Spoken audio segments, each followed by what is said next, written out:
UPI users के लिए बड़ी खबर। क्या आपका यूपीआई पेमेंट तो फ्री रहेगा, लेकिन दुकानदारों पर मामूली चार्ज लगाने की तैयारी हो रही है। आखिरकार ये चार्ज किस पर लगेगा, कितना लगेगा और क्या इसका असर आम ग्राहक की जेब पर भी पड़ेगा?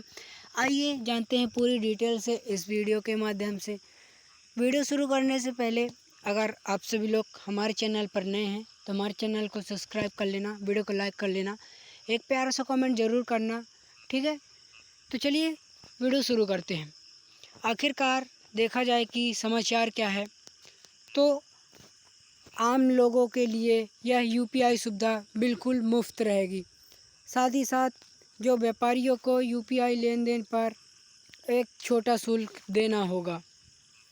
सरकार डिजिटल बुनियादी ढांचे का खर्च इस शुल्क से निकालेगी। साथ ही साथ रिजर्व बैंक ने इस नए शुल्क को बहुत ज़रूरी बताया। आम जनता पर इस नए बदलाव का कोई प्रभाव नहीं पड़ेगा। आखिरकार देखा जाए कि ये मुद्दा क्या है, तो मुख्य मुद्दा जो मर्चेंट डिस्काउंट रेट की जो है वसूली से है।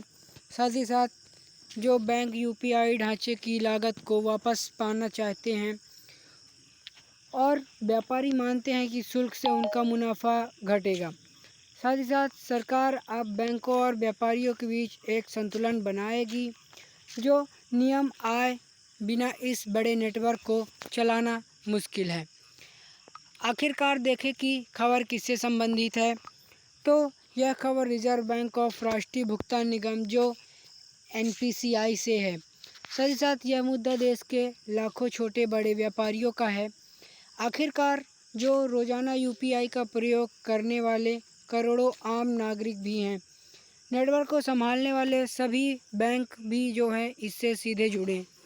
साथ ही साथ भारत सरकार का डिजिटल इंडिया मिशन भी इसमें शामिल है।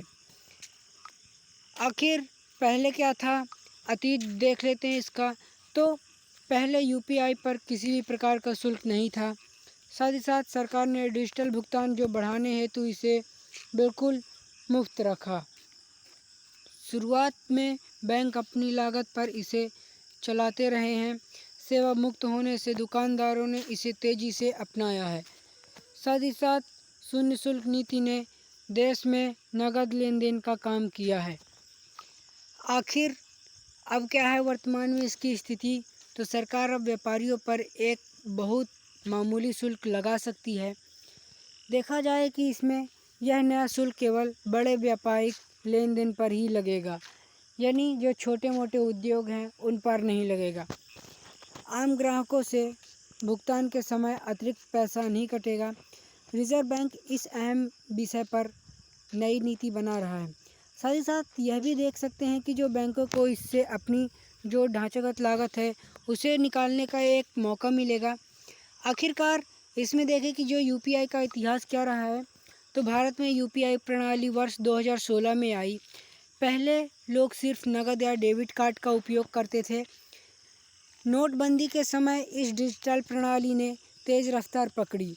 आखिरकार जल्द ही यह भारत का सबसे बड़ा भुगतान नेटवर्क बन गया। साथ ही साथ यह पूरी दुनिया आज भारत की इसी बड़ी सफलता को देख रही है। राजनीति और सरकार का इस पे क्या दृष्टिकोण रहा है, तो सरकार डिजिटल इंडिया की इस सफलता को कायम रखना चाहती है। साथ ही साथ बैंकों पर बढ़ते वित्तीय दबाव को भी जो है वो कम करना या आवश्यक है। चूँकि जो इसमें देखा जाए कि सरकारी मदद भी जो है वो बिना इस मुफ्त व्यवस्था को चलाना काफ़ी कठिन है। साथ ही साथ जो इसकी नीति निर्माताओं को सभी आर्थिक वर्गों का पूरा ध्यान रखता है। साथ ही साथ यह भी देखें इसमें कि सरकार आम लोगों की जेब पर जो है वो कोई बोझ डालना नहीं चाहती है। आखिर इसका विपक्ष का हमला और विरोध क्या है, तो विपक्ष का आरोप है कि यह छोटे व्यापारियों को मारेगा। साथ ही साथ व्यापारिक संगठन इस नए प्रस्तावित शुल्क का कड़ा विरोध जो है करते हैं। आलोचकों के अनुसार यह कदम जो है बाजार में महंगाई बढ़ा सकता है। साथ ही साथ दुकानदारों का तर्क है कि मुफ्त डिजिटल लेन देन उनका एक अधिकार है। आखिरकार विपक्ष ने इसे सरकार की एक बड़ी आर्थिक विफलता बता रहा है। यहीं पर देखें कि जो विदेश नीति और डिजिटल कूटनीति है वो क्या कहती है।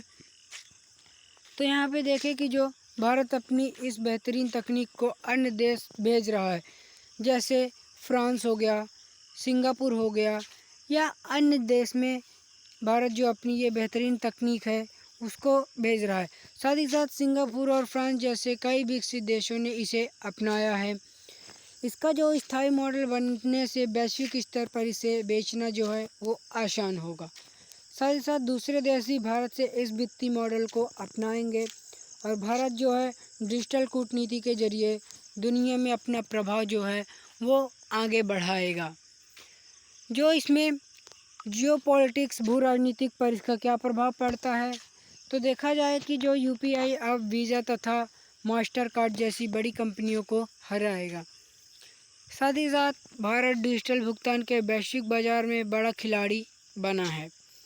आखिरकार इसमें जो देखा जाए कि विदेशी कंपनियों के एकाधिकार को भारत ने दम पर तोड़ा। यहीं पर विकासशील जो देश हैं उनकी वित्तीय स्वतंत्रता के लिए भारत की ओर देखेंगे। यह मजबूत आर्थिक मॉडल भारत की बड़ी भू राजनीतिक ताकत को जो है वो बढ़ाता है। आखिर यहाँ पे देखें कि जो संविधान और उस पर क्या अधिकार है, तो जो नागरिकों को बुनियादी वित्तीय सेवाएं मुफ्त पाना उनका सच्चा हक है। साथ ही साथ डिजिटल पहुंच को आज के समय से जो देखा जाए कि बुनियादी अधिकार माने जाते हैं। साथ ही साथ सरकार का दायित्व है कि वह सबको समान अवसर दे और यहीं पे देखा जाए कि छोटे व्यापारियों के खुले व्यापार करने के अधिकार जो है वो सुरक्षित रहे। साथ ही साथ संविधान जन कल्याणकारी जो राज्य हैं उसकी बात करता है जो यह लागू है। आखिरकार यहाँ पे हम देखें कि जो देश की अर्थव्यवस्था पर इसका क्या प्रभाव पड़ेगा, तो देखें कि जो भारत की अर्थव्यवस्था अब बहुत तेज़ी से औपचारिक बन रही है। साथ ही साथ कर चोरी यानी जो टैक्स चोरी हो रही है उसमें काफ़ी घटी है और सरकार का राजस्व जो है बढ़ा है। साथ ही साथ हम यह भी देखें कि जो डिजिटल साक्षरता अब देश के हर गांव तक फैल चुकी है। साथ ही साथ छोटे से छोटे कामगार भी अब डिजिटल रूप से जुड़े हैं। आखिर स्थायी वित्तीय मॉडल देश की दीर्घकालिक वृद्धि में मदद करेगा। साथ ही साथ पहले क्या प्रभाव था, यानी इसका जो वित्तीय समावेश है वो क्या था, तो मुफ्त लेन देन से भारत में करोड़ों लोग बैंकिंग से जुड़े हैं। साथ ही साथ सड़क किनारे सब्जी बेचने वाले भी इस तकनीक से जुड़े हैं। वित्तीय समावेशन के मामले में भारत ने पूरी दुनिया चौंकाई है। आखिरकार भारतीय लोगों के दैनिक व्यवहार में डिजिटल भुगतान चलन बढ़ा है। साथ ही साथ यह भी देखें कि जो हर महीने अरबों रुपए का रिकॉर्ड लेन देन इसी प्रणाली से हो रहा है।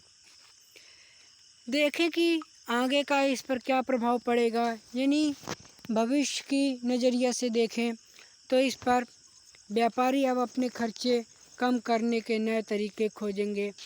साथ ही साथ बड़े व्यापारिक लेन देन पर शुल्क से बैंकों को आय मिलेगी। आखिरकार कुछ छोटे व्यापारी जो हैं शायद फिर से नकद की ओर लौटेंगे और लेकिन यह भी देखा जाएगा कि आम ग्राहकों की सुविधा में कोई भी कमी नहीं होगी। साथ ही साथ यह प्रणाली भविष्य में और भी ज़्यादा मजबूत तथा सुरक्षित बनेगी। आखिर इसकी आगे की राय क्या है, तो सरकार को नए शुल्क को बहुत कम जो है वो रखना होगा। साथ ही साथ सभी पक्षों के उचित बातचीत के बाद ही इसे लागू करें। आखिर नवाचार और मुनाफे के बीच एक अच्छा संतुलन जरूरी है। डिजिटल इंडिया के मूल सपनों में कोई भी जो समझौता नहीं होना चाहिए। भारत की यह शानदार तकनीकी सफर पूरे विश्व हेतु एक प्रेरणा है। तो आई होप वीडियो आप सभी लोगों को अच्छी लगी होगी। अगर वीडियो हमारी अच्छी लगी है तो हमारे चैनल को सब्सक्राइब करना, वीडियो को लाइक करना, एक प्यारा सा कमेंट ज़रूर करना। डिस्क्रिप्शन में हमारा टेलीग्राम चैनल की लिंक दी हुई है, वहां से जाकर हमारा टेलीग्राम चैनल ज्वाइन करिए। इसकी पीपीटी आपको वहीं पे प्राप्त हो जाएगी। तो मिलते हैं नेक्स्ट वीडियो में, तब तक के लिए जय हिंद, वंदे मातरम।